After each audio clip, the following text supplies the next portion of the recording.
E se a vida que a gente vive hoje não for por acaso? E se ela for, na verdade, uma projeção da nossa própria mente? É sobre isso que vamos conversar hoje. Como o nosso mundo interno cria, tijolo por tijolo, a realidade que a gente experimenta lá fora. A ideia central é essa aqui, ó. O mundo externo é um espelho, um reflexo direto do que está acontecendo aqui dentro. Absolutamente tudo, seja bom ou ruim, primeiro existiu como um pensamento, como uma emoção ou uma crença. Tá, mas como é que isso funciona na prática? Para a gente entender de verdade, vamos olhar para uma história que, olha, talvez seja familiar para muita gente. Pensa assim, a mente é tipo um projetor de cinema. E o filme que está rodando ali dentro, sabe? Os pensamentos, as crenças, as memórias, as emoções, é exatamente o que vai aparecer na telona da vida. Se o filme interno for de escassez, a tela lá fora vai mostrar o quê? Falta. Se o filme for de alegria, a vida reflete isso. É direto. A história é sobre uma pessoa assim. Sabe aquela pessoa brilhante, cheia de criatividade, com um potencial que, nossa, é gigantesco. Alguém que, olhando de fora, tinha tudo para dar certo, para ter muito sucesso. Mas mesmo com todas essas qualidades, a pessoa simplesmente não consegue prosperar. E por quê?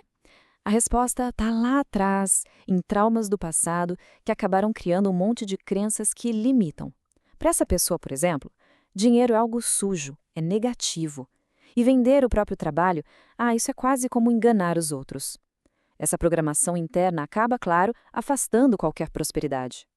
E olha que interessante o conflito que isso gera. A pessoa diz da boca para fora que não liga para a prosperidade, mas vive reclamando da falta de dinheiro. Reclama que não pode viajar, que não consegue morar num lugar melhor ou ajudar a família como gostaria.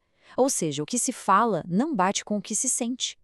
Então, o ponto crucial aqui é o seguinte: o problema real nunca é o dinheiro. É uma frequência de baixa autoestima.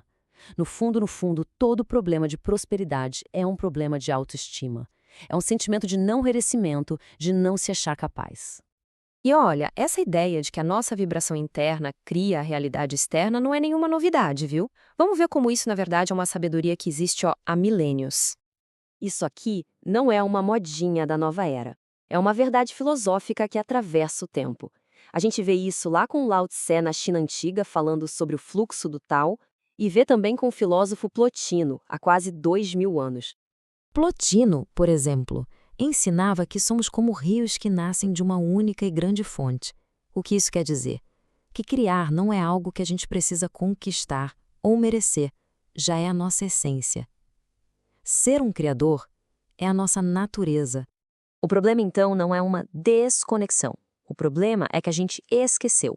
E esse esquecimento faz com que a gente acredite que somos pequenos, limitados, e é daí que nasce o medo, a escassez, e a gente acaba criando uma realidade a partir das nossas feridas, e não da nossa verdadeira essência. Certo, então como é que a gente limpa essa distorção toda? Como a gente retoma esse nosso poder natural de criar a realidade? O caminho de volta, na verdade, é um processo de purificação. Pensa num espelho todo sujo, empoeirado. A gente não precisa criar um espelho novo. A gente só precisa limpar o que já existe para ele voltar a refletir a luz perfeitamente. O trabalho não é de construção, é de remoção. E uma ferramenta prática para essa limpeza é o que a gente chama de estrutura seca. Ela se baseia em 4 pilares. O S é de suas crenças, sabe? As histórias que a gente se conta. O E é de emoções, que é a energia, o combustível das nossas criações. O C é de comunicação, tanto a interna quanto a externa. E o A, claro, é de ações, o que a gente faz no mundo. Juntos, eles definem a nossa frequência. Voltando para a metáfora do espelho, cada um desses pilares do seca é um tipo de sujeira. As crenças limitantes são como a poeira que deixa tudo turvo. Os traumas não resolvidos, as emoções negativas, são como manchas que distorcem o reflexo. Então, trabalhar nesses 4 pontos é literalmente o ato de limpar o espelho, para ele poder refletir a realidade que a gente deseja, e não uma imagem distorcida pelas nossas dores. Ok, limpar o espelho é o primeiro passo. E isso prepara a gente para o segundo passo, que é crucial: mudar completamente o nosso modo de operação. Sair da resistência e finalmente entrar no fluxo. O grande sábio Lao Tse já dizia que o poder de verdade não está em segurar, em ser rígido. Está em fluir como a água. A água, que é a coisa mais macia que existe, com o tempo consegue desgastar a pedra mais dura. Como? Simplesmente pela sua constância e pela sua flexibilidade. A gente tem, então, duas forças opostas sempre em jogo. De um lado, a mentalidade do apego, que nasce do medo de perder. Do outro, a mentalidade do fluxo, que nasce da confiança. É a diferença entre tentar controlar a vida de punhos fechados e permitir que ela aconteça de mãos abertas. E o que é o apego? É segurar com tanta, mas tanta força aquilo que se tem, que não sobra espaço para receber mais nada.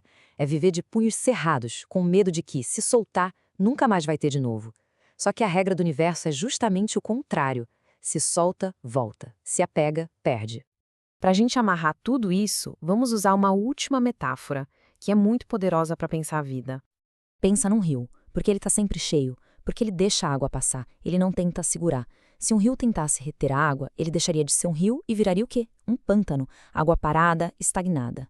A nossa vida, as finanças, a energia, tudo funciona exatamente assim. Precisa circular. Então, a gente chega ao ponto final. Trabalhar nas crenças, emoções, comunicação e ações é o jeito prático de deixar de ser um pântano para se tornar um rio.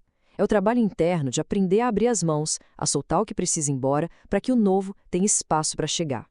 E isso tudo nos deixa com uma pergunta final, bem poderosa, para a gente refletir. Em que áreas da vida talvez estejamos segurando demais, transformando um rio em potencial num pântano?